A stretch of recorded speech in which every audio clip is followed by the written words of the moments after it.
Good evening, everyone. Once again, with us is Coach Harambee Stars coach Benni McCarthy. So once again, I'll ask him the first question, then throw it to the floor. Please, as I said, keep your question short and straight to the point, so that as many people as possible can ask. So, Coach, defeat at home after such great comeback over the last game. Just your summary of the game and how you felt your boys did today. Good afternoon, everyone.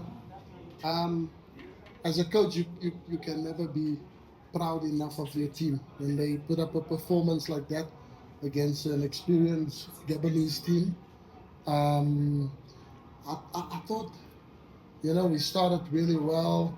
We took the game to them. We pressed them high and in the right areas. And then when you create the chances that we did and you don't score the goals, you're always going to suffer the consequences, because as well as we were playing up until that moment, you allow yourself vulnerable at the back, and with the experienced players that they have in Aubameyang, and that he doesn't need a lot of chances. That's why he's played at the big teams over the years. So and then they get one chance, we make one mistake, they get one chance, and then they score, and then automatically you go on the back foot. So now you're starting to make a little bit more mistakes, because you're trying to press the game to get the equalizer. And I thought up until halftime, yes, they were 1-0 in front, but I thought we deserved more than to be 1-0 down at halftime. And then second half, when you come out, and then the referee gives an incident like that, because how, as a player, how are you meant to defend if you turn your body and the ball hits you there? It's like there's nothing the player could do, and then they get a soft penalty. And I ask myself, first half, Michael Olunga was in a similar situation where he was ahead and the Gabonese player smashed him against Gambia. It was the same incident. We got a penalty because our player was ahead and the player was late to make the challenge, and then which is a penalty, and that's the rules.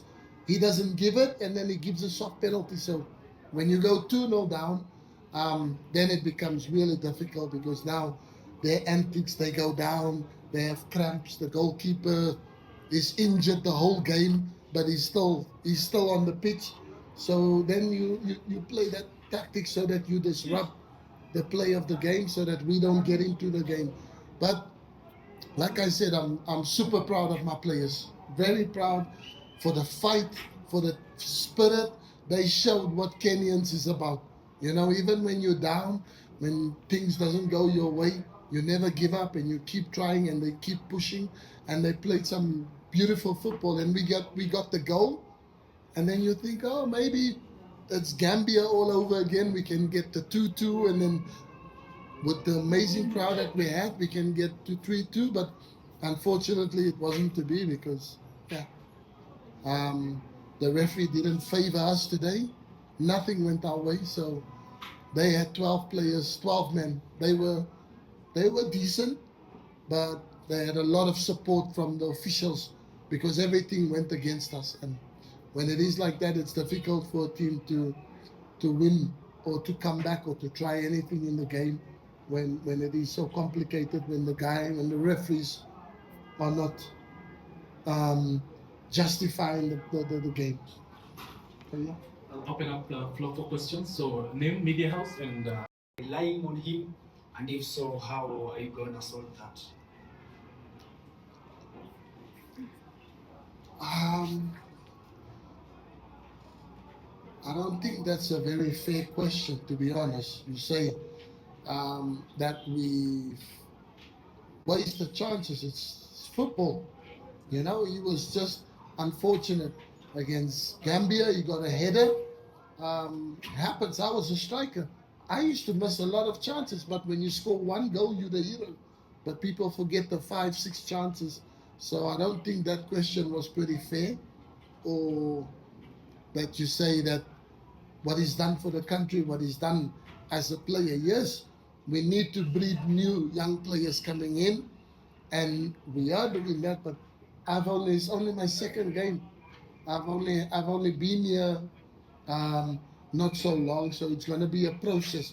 You can't just come in and just change everything as you like. So it's a process, and we will get to that stage. But he's our leader. He's the guy that I look for to set the example for the rest of the team, because he's one of the best finishers that I see in the game.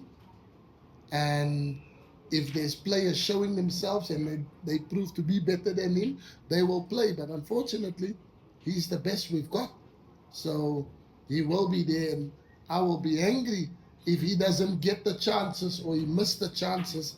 Then he gets 0 chances. Then I should be worried as a coach if my striker is not getting chances. But the fact that he's getting chances, that means the team is doing something well, and it will come. Like I said, 2 games together. I had 3 training sessions with the team, and we played 2 games. And that is a team that plays like that, and they train together 3 times. Then you should be scared. You should be feared what is coming, because if we have more time together, I'm sure the chances that we've missed, and it's not, we missed them. The goalkeeper made saves. If a goalkeeper makes a save, there's nothing you can do about it as an infield player. So yeah. And I get to see more players because Bajaba, Mohamed coming in, Mansour made his debut, 19 years old, on his birthday today. These were players that's never been seen in Kenya. And when I came, I had 3 days where I asked the clubs to allow me to have some of the best players that's playing in the Kenyan league for me to have a look, because it's only fair and the players that was put in front of me was the players that I thought that had potential, that can become good players in future. But we both start already building for Chan. Goremaya never allowed their players, which they asked permission to keep their players. So we did that, and it was Tusker FC.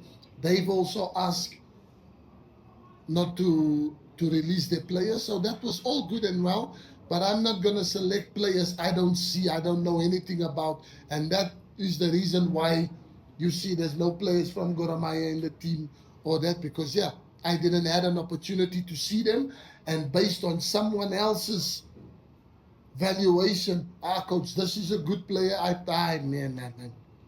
I didn't have the career that I have for me to listen to another coach or anybody else telling me that this player and that player is the best or in our league. If I don't see you, you don't get selected. Simple as. And so I think there's a lot of potential.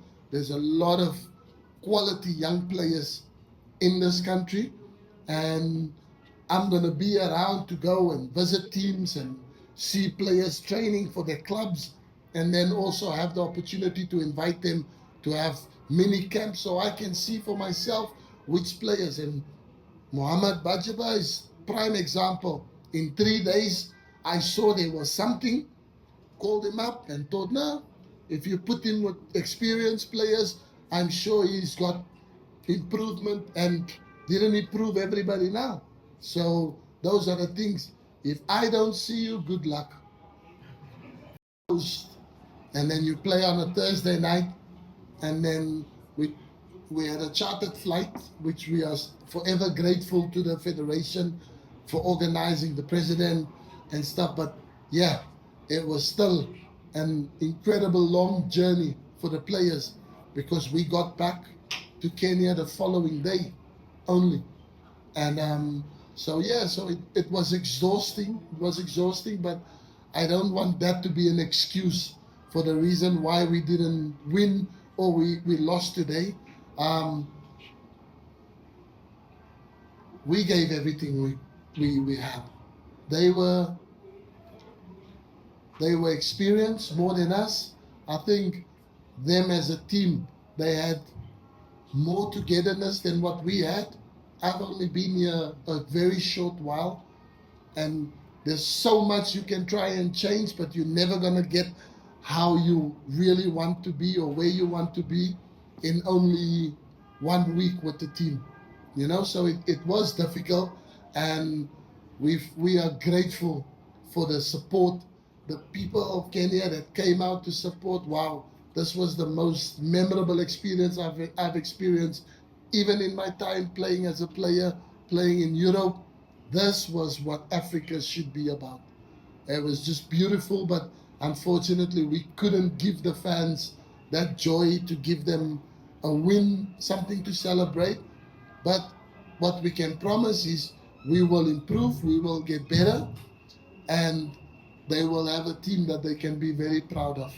So there's a lot of potential, but like you said, when you come in and you have a window of 1 week to work with and select players you don't know, you've never seen, and you watch videos and you have to go with what you see on videotape instead of seeing players perform in a training session in front of you. And so it was very difficult to come in such circumstances, but I am very satisfied. I think we've got a good mixture of experience and youth. But yes, I would love to have more opportunities to watch the local league and go and see more players, because I'm sure there is some great talent and players that could also take that quick step, like Mohamed did, like Wilson did. He came in from Australia. No one knew about him. I saw him played once, and when I found out, yes, today was a big blow, because I think today was super important for us to keep our hopes, to keep that dream alive that we can qualify. But because it wasn't the result that we wanted, it wasn't the result that the players played for, unfortunately. So yeah, so the opportunity of qualifying has become even more difficult. But like I said, there's 4 more games, 5 more matches to play, and from now until the end, you wanna try and win every game. You wanna try and give the performances like we did against Gambia. You wanna give the performances like you did today, like you saw today. It's positive, and yes, and not be disappointed after 90 minutes. So we want to continue to win matches, and you never know. Maybe mathematically somewhere around there might still be a glimmer of hope that we can. When people sit with the calculators towards when we play Ivory Coast, maybe we can still find ourselves in that situation if you win the remaining matches you have left. But I think preparing now for CHAN to come and AFCON 2027 here in Kenya, I'm happy with what I'm seeing. I'm excited, and I know when the team wins, that's what people want to see. But people also have to understand when it's a new team, you try to bring young players, and you can't just get rid of the players that's been there. You have to try and work with them and see how good you can make them. And when it don't work, then you integrate the young players to take the reins forward. But for now, it's a process, and we'll work on it. But we still have hope for World Cup. One last question. I went to visit the under-20 team to wish them good luck for the AFCON, and I'll be watching them really closely, because there is some potential players that can come into this fold in this national team already now, I think. So it's always nice to keep a very close eye on that, and then we'll see when under 20 AFCON is finished, and then we'll be in full swing preparation for CHAN, and then I will be able to have a look at calling even half of the squad, or everyone from the squad, to see, the standards from the local players playing in the Kenyan league and the boys who's going to the under 20.